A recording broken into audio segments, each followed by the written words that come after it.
Capítulo 21. Haverá falsos cristos e falsos profetas. Conhece-se a árvore pelo fruto. Missão dos profetas. Prodígios dos falsos profetas. Não creais em todos os espíritos. Instruções dos espíritos. Os falsos profetas. Caracteres do verdadeiro profeta. Os falsos profetas da erraticidade. Jeremias e os falsos profetas. Conhece-se a árvore pelo fruto. Ponto 1. A árvore que produz maus frutos não é boa e a árvore que produz bons frutos não é má, porquanto cada árvore se conhece pelo seu próprio fruto. Não colhem figos nos espinheiros, nem cachos de uvas nas sarças. O homem de bem tira boas coisas do bom tesouro do seu coração, e o mal tira as más do mau tesouro do seu coração. Porquanto a boca fala do que está cheio o coração. Abre parêntese, Lucas, capítulo 6, versículos de 43 a 45. Fecha parêntese. Ponto 2. Guardai-vos dos falsos profetas que vêm ter convosco cobertos de peles de ovelha e que por dentro são lobos rapaces. Conhecê-los-eis pelos seus frutos. Podem colher-se uvas nos espinheiros ou figos nas sarças? Assim, toda árvore boa produz bons frutos, e toda árvore má produz maus frutos. Uma árvore boa não pode produzir frutos maus, e uma árvore má não pode produzir frutos bons.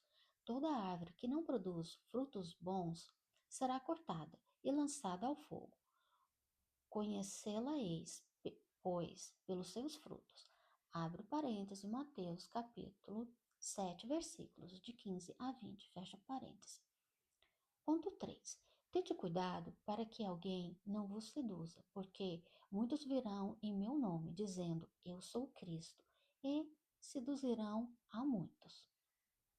Levantar-se-ão muitos falsos profetas que seduzirão a muitas pessoas, porque abundará a iniquidade, a caridade de muitos esfriará, mas aquele que perseverar até o fim se salvará. Então, se alguém vos disser, o Cristo está aqui ou está ali, não acrediteis absolutamente, porquanto falsos cristos e falsos profetas se levantarão e farão grandes prodígios e coisas de espantar, ao ponto de seduzirem, se fosse possível, os próprios escolhidos. Abre parêntese, Mateus, capítulo 24, versículos 4, 5, 11 a 13, 23 e 24. E Marcos, capítulo 13, versículo 5, 6, 21 e 22. Fecha parênteses. Missão dos profetas. Ponto 4. Atribui-se comumente aos profetas o dom de adivinhar o futuro, de sorte que as palavras profecia e a predição se tornariam sinônimas. No sentido evangélico, o vocábulo profeta tem mais extensa significação, disse de todo enviado de Deus, com a missão de instruir os homens e de que lhes revelar as coisas ocultas e os mistérios da vida espiritual. Pode, pois, um homem ser profeta sem fazer predições? Aquela que era a ideia dos judeus ao tempo de Deus. Daí vem que, quando levar na presença do sumo sacerdote Caifás, os escribas e os anciões reunidos lhe cuspiram no rosto, lhe deram socos e bofetadas, dizendo: Cristo, profetiza para nós e dize quem foi que te bateu. Entretanto, deu-se o caso de haver profetas que tiveram a presciência do futuro, quer por intuição, quer por providencial revelação, a fim de transmitirem avisos aos homens. Tendo-se realizado os acontecimentos preditos, o dom de predizer o futuro foi considerado como um dos atributos da qualidade de profeta. Prodígios dos falsos profetas. Ponto 5. Levantar-se-ão falsos cristos e falsos profetas, que farão grandes prodígios e coisas de espantar, a ponto de seduzirem os próprios escolhidos. Estas palavras são o verdadeiro sentido do termo prodígio. Na acepção teológica, os prodígios e os milagres são fenômenos excepcionais, fora das leis da natureza. Sendo estas exclusivamente obra de Deus, pode ele, sem dúvida, derrogá-las se lhe apraz. O simples bom senso, porém, diz que não é possível haja ele, dado a seres inferiores e perverso, um poder igual ao seu, nem, ainda menos, o direito de desfazer o que ele tenha feito. Semelhante princípio, não no poder, não pode Jesus ser consagrado. Se, portanto, de acordo com o sentido que atribui a essas palavras, o espírito do mal tem o poder de fazer prodígios, tal que os próprios escolhidos se deixem enganar. O resultado seria que, podendo fazer o que Deus faz, os prodígios e os milagres não são privilégio exclusivo dos enviados de Deus e nada provam, pois que nada distingue os milagres dos santos dos milagres do demônio. Necessário, então, se torna procurar um sentido mais racional para aquelas palavras. Para o vulgo ignorante, todo fenômeno cuja causa é desconhecida passa por sobrenatural, maravilhoso e miraculoso.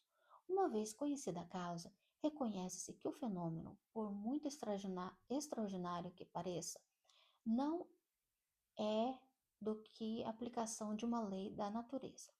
Assim, o círculo dos fatos sobrenaturais se restringe à medida que os da ciência se alarga. Em todos os tempos, homens houve que exploraram, em proveito de suas ambições, de seus interesses e do seu anseio de dominação, certos conhecimentos que possuíam, a fim de lançarem o prestígio de um pseudo-poder sobre-humano ou de uma pretendida missão divina. São esses os fatos, os falsos cristos e os falsos profetas. A difusão das luzes lhes aniquila o crédito, donde resulta que o número deles diminui à proporção que os homens se esclarecem.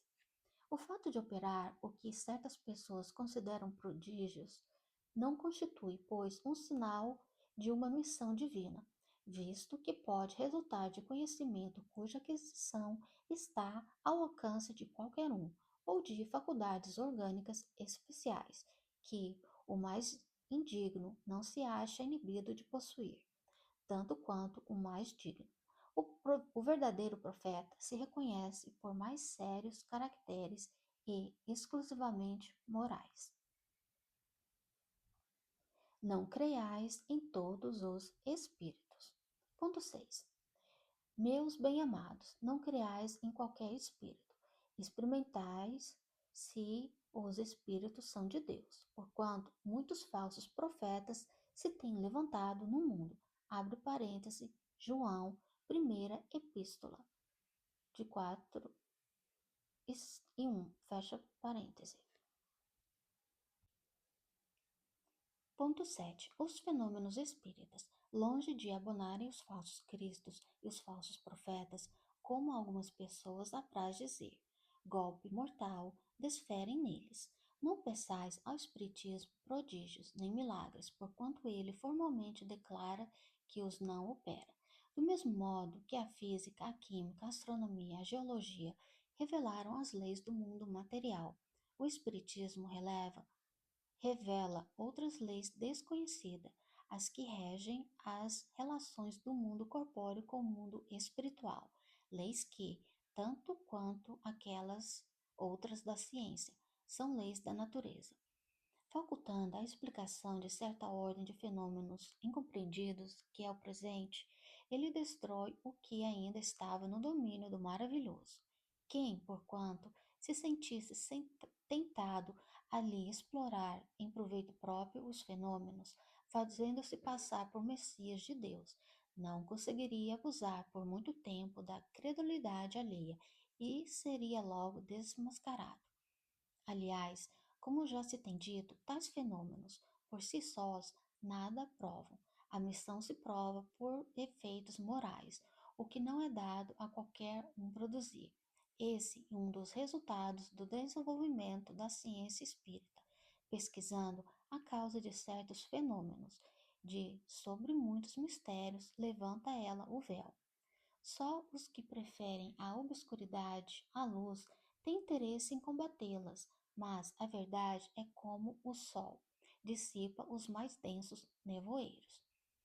O Espiritismo revela outra categoria bem mais perigosa de falsos cristos e de falsos profetas, que se encontram não entre os homens, mas entre os desencarnados, a dos espíritos enganadores, hipócritas, orgulhosos e pseudo-sábios, que passaram da terra para a erraticidade e tomam nomes venerados para, sob a máscara de que se cobrem, facilitarem a aceitação das mais singulares e absurdas ideias.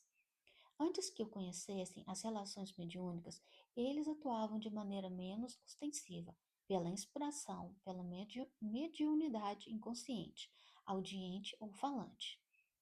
É considerável o número dos que, em diversas épocas, mas, sobretudo, nestes últimos tempos, se hão apresentado como alguns dos antigos profetas, como Cristo, como Maria, sua mãe e até como Deus. João adverta contra eles os homens, dizendo: Meus bem-amados, não acrediteis nem em todo espírito, mas experimentai se os espíritos são de Deus, porquanto muitos falsos profetas se têm levantado no mundo. O Espiritismo nos faculta os meios de experimentá-los, apontando os caracteres pelos quais se reconhece os bons espíritos, caracteres sempre morais, nunca materiais. É a mesma de se distinguirem dos maus os bons espíritos, que, principalmente, podem aplicar-se nestas palavras de Jesus: pelo fruto é que se reconhece a qualidade da árvore. Uma árvore boa não pode produzir maus frutos, e uma árvore má não pode produzir bons frutos. Julgam-se os espíritos pela qualidade de suas obras, como uma árvore pela qualidade de seus frutos. Nota de Allan Kardec: ver sobre a maneira de se distinguirem os espíritos, no Livro dos Médiuns, segunda parte, capítulo 24 e seguintes. Instruções dos Espíritos, os falsos profetas. Ponto 8. Se vos disserem, o Cristo está aqui, não vades, ao contrário, tende-vos em guarda, porquanto numerosos serão os falsos profetas. Não vedes que as folhas da figueira começam a branquear, não vedes os seus múltiplos rebentos aguardando a época da floração. E não vos disse o Cristo: conhece-se a árvore pelo fruto? Se, pois, são amargos os frutos, já sabeis que má é a árvore. Se, porém, são doces e saudáveis, direi: nada que seja puro pode provir de fonte má. É assim, meus irmãos, que deveis julgar. São as obras que deveis examinar. Se os que dizem investidos de poder divino revelam sinais de uma missão de natureza elevada, isto é, se possuem no mais alto grau as virtudes cristãs e eternas, a caridade, o amor, a indulgência, a bondade que concilia os corações, se, em apoio das palavras, apresentam os atos. Podereis então dizer: estes são realmente enviados de Deus. Desconfiai, porém, das palavras melifluas. Desconfiai dos escribas e dos fariseus, que oram nas praças públicas, vestidos de longas túnicas. Desconfiai dos que pretendem ter o monopólio da verdade.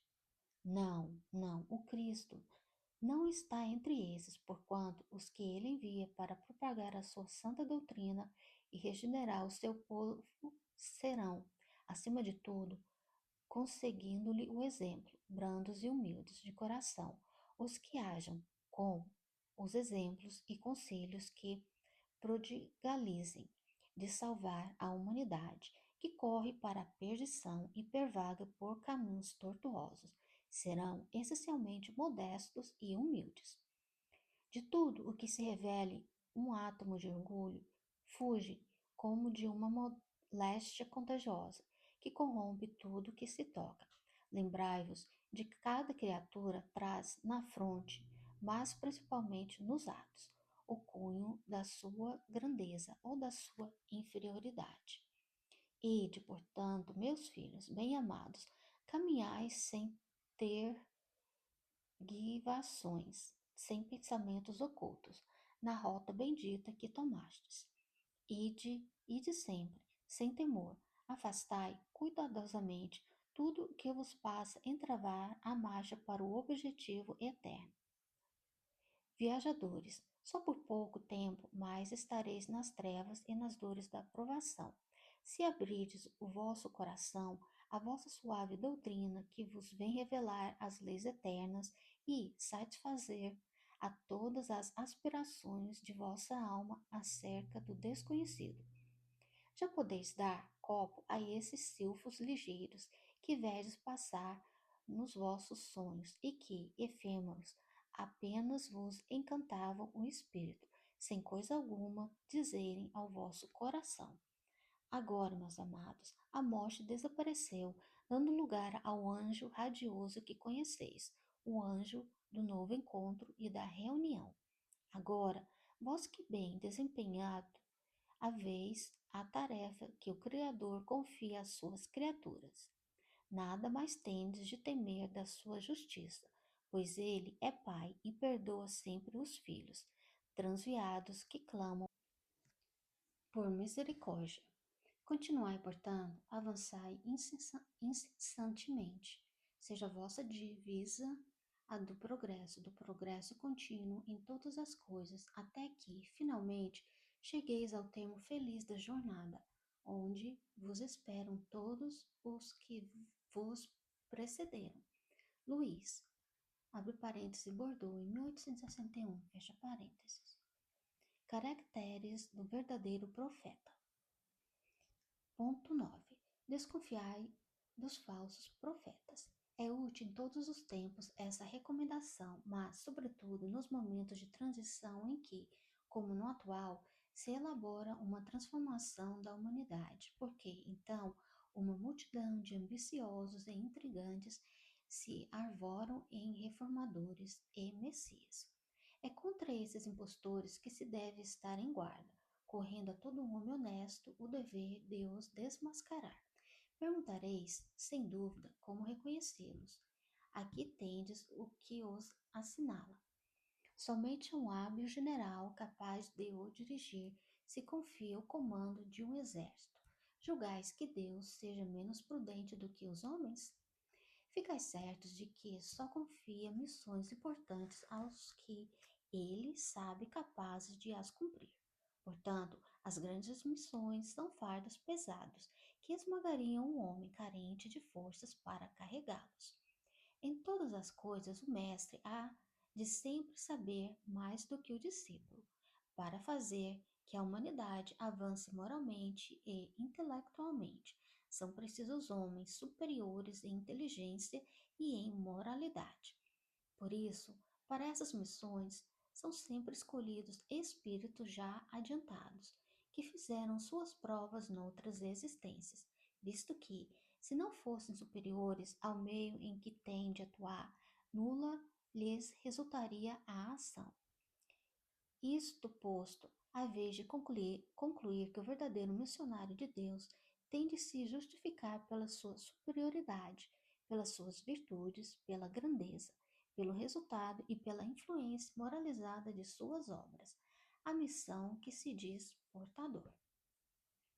Tirai também esta outra consequência: se, pelo seu caráter, pelas suas virtudes, pela sua inteligência, ele se mostra abaixo do papel com que se apresente, ou da personagem sob cujo nome se coloca, mas não é do que um estrião de baixa estofa, que nem sequer sabe imitar o modelo que escolheu. Outra consideração: os verdadeiros missionários de Deus ignoram-se a si mesmos, em sua maior parte, desempenham a missão a que foram chamados pela força do gênio que possuem, secundado pelo poder oculto que os inspira e dirige ao seu mau grado, mas sem desígnios premeditados. Numa palavra, os verdadeiros profetas se revelam por seus atos, são adivinhados ao passo que os falsos profetas se dão, eles próprios, como enviados de Deus.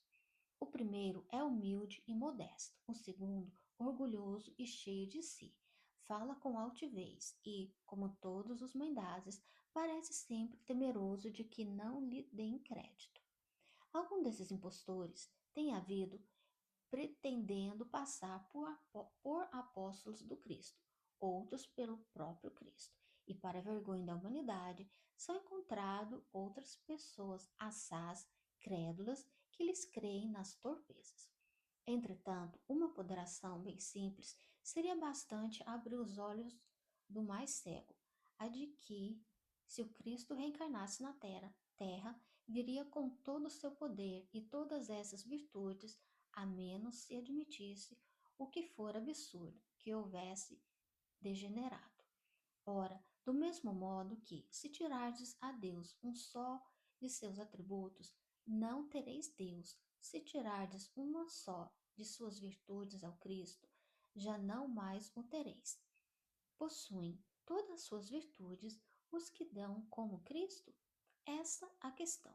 Observai-os, perscrutai-lhes as ideias e os atos e reconhecereis que, acima de tudo, lhes faltam as qualidades distintivas do Cristo, a humildade e a caridade, sobejando-lhes as que o Cristo não tinha, a cupidez e o orgulho. Notai, ademais, que neste momento há, em vários países, muitos pretensos Cristos, como há muitos pretensos Elias, muitos João ou Pedro, e que não é absolutamente possível sejam verdadeiros todos. Tende como certo que são apenas criaturas que exploram a credulidade dos outros e acham cômodo viver à custa dos que lhe prestam ouvidos. Desconfiai, pois, dos falsos profetas. Maximize numa época de renovação, qual a presente, porque muitos impostores se dirão enviados de Deus.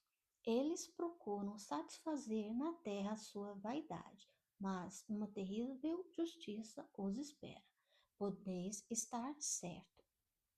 Erasto, abre parênteses, Paris, em 1862, fecha parênteses. Os falsos profetas da erraticidade. Ponto 10. Os falsos profetas não se encontram unicamente entre os encarnados, há-os também e em muito maior número entre os espíritos orgulhosos, que, aparentando amor e caridade, semeiam a desunião e retardam a obra da emancipação da humanidade, lançando-lhe de través seus sistemas absurdos, depois de terem feito que seus médiuns os aceitem. E, para melhor fascinarem aqueles a quem desejam iludir, para darem mais peso às suas teorias, se apropriam sem escrúpulo de nomes que só com muito respeito os homens pronunciam. São aqueles que se espalham o fermento dos antagonismos entre os grupos, que os impelem a isolarem-se uns dos outros e a olharem-se com prevenção. Isso, por si, só bastaria para os desmascarar, pois, procedendo assim, são os primeiros a dar o mais formal desmentido às suas pretensões. Cegos, portanto, são os homens que se deixam cair em tal grosseiro embuste. Há, porém, muitos outros meios de serem reconhecidos. Espíritos da categoria em que eles dizem achar-se têm de ser não só muito bons, como também eminentemente racionais. Pois bem, passai-lhe os sistemas pelo crivo da razão e do bom senso, e vede o que restará.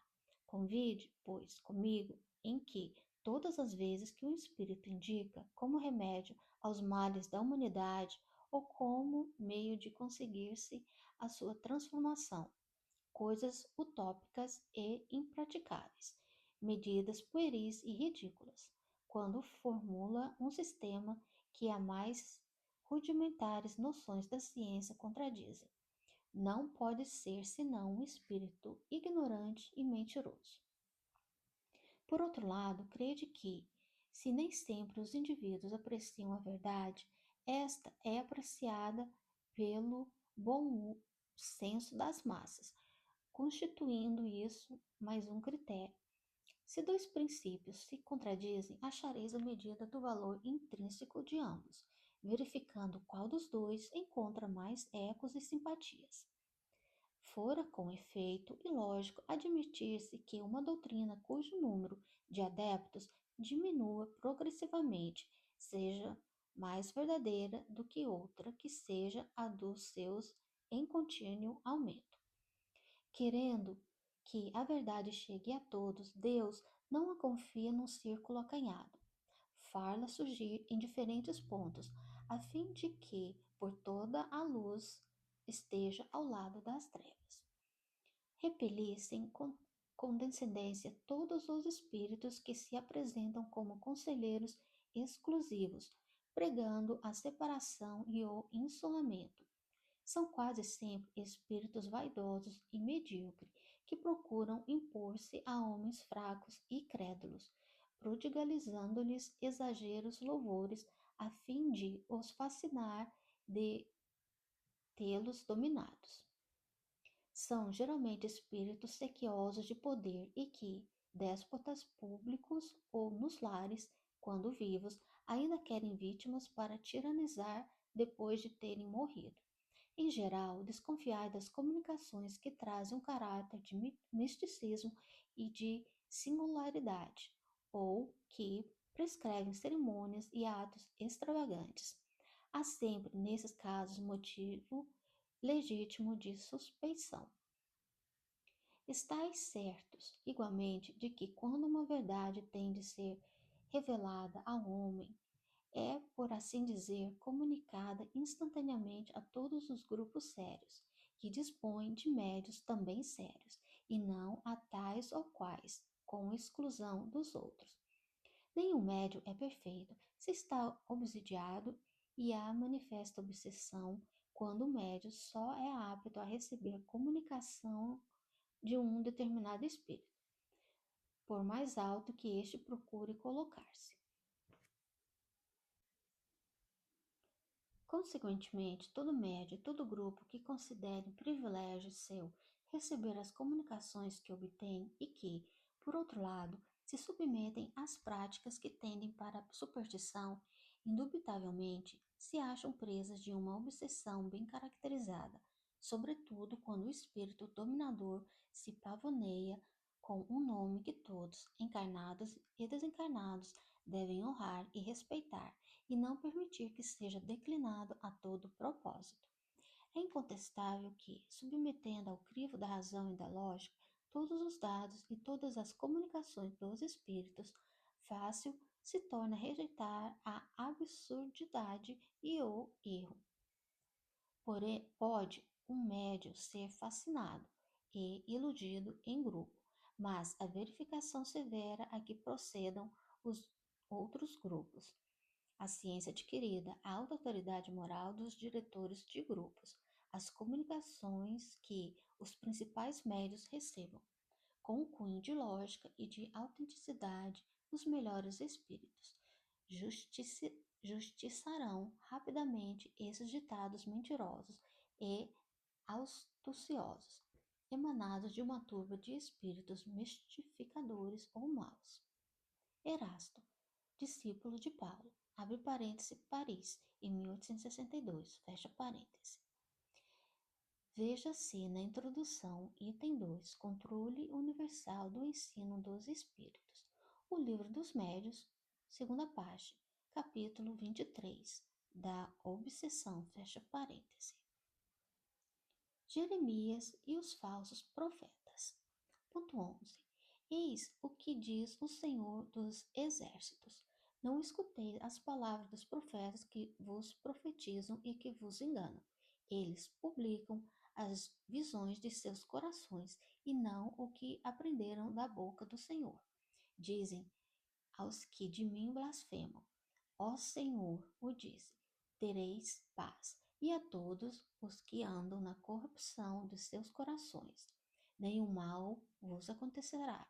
Mas qual dentre eles assistiu o conselho de Deus? Qual o que viu e escutou o que ele disse? E não enviava esses profetas, eles corriam por si mesmos. Eu absolutamente não lhes falava, eles profetizavam de suas cabeças. Eu ouvi o que disseram esses profetas que profetizavam a mentira em meu nome, dizendo: sonhei, sonhei. Até quando essa imaginação estará no coração dos que profetizam a mentira e cujas profecias não são senão as seduções do coração deles? Se, pois, este povo, ou um profeta, ou um sacerdote vos interrogar e disser: qual o fardo do Senhor? Dir-lhe-eis: vós mesmos sois o fardo, e eu vos lançarei bem longe de mim, disse o Senhor. Abre parênteses, Jeremias, capítulo 23, versículo de 16 a 18 e 25, 26 e 33 e 21, fecha parênteses. É dessa passagem do profeta Jeremias que quero tratar convosco, meus amigos. Falando pela sua boca, diz Deus, é a visão do coração deles que os faz falar. Essas palavras claramente indicam que, na época, os charlatões e os exaltados abusavam do dom de profecia e os exploravam. Abusavam, por conseguinte, da fé simples e quase cega do povo, predizendo por dinheiro coisas boas e agradáveis. Muito generalizada se achava essa espécie de fraude na nação judia, e fácil é de compreender-se que o pobre povo, em sua ignorância, nenhuma possibilidade tinha de distinguir os bons dos maus, sendo sempre mais ou menos ludibriado pelos pseudo-profetas, que não passavam de impostores ou fanáticos. Nada há de mais significativa do que estas palavras. Eu não enviei esses profetas, e eles correram por si mesmos. Não lhes falei, e eles profetizaram. Mais adiante diz: eu ouvi esses profetas que profetizavam a mentira em meu nome, dizendo: sonhei, sonhei. Indicava, assim, um dos meios que eles empregavam para a exploração, a confiança de quem eram objeto. A multidão, sempre crédula, não pensava em lhes contestar a veracidade dos sonhos ou das visões. Achava isso muito natural e constantemente os convidava a falar. Pois as palavras do profeta escutai os sábios conselhos do apóstolo João, quando diz: não acrediteis em todo espírito, experimentai-se os espíritos são de Deus. Porque entre os invisíveis também há os que se comprazem em iludir, se lhe depara ocasião. Os iludidos são, está-se a ver, os médios que lhes não precatam bastante. Aí se encontra, é fora de toda dúvida, um dos maiores escolhos em que muitos funestamente esbarram. Mormente se são novatos no espiritismo. É-lhes isso uma prova de que só com muita prudência podem triunfar. Aprendei, pois, antes de tudo, a distinguir os bons e os maus espíritos, para, por vossa vez, não vos tornardes falsos profetas. Luo, espírito protetor. Abre parêntese, Karl Rusch, em 1861, fecha parêntese.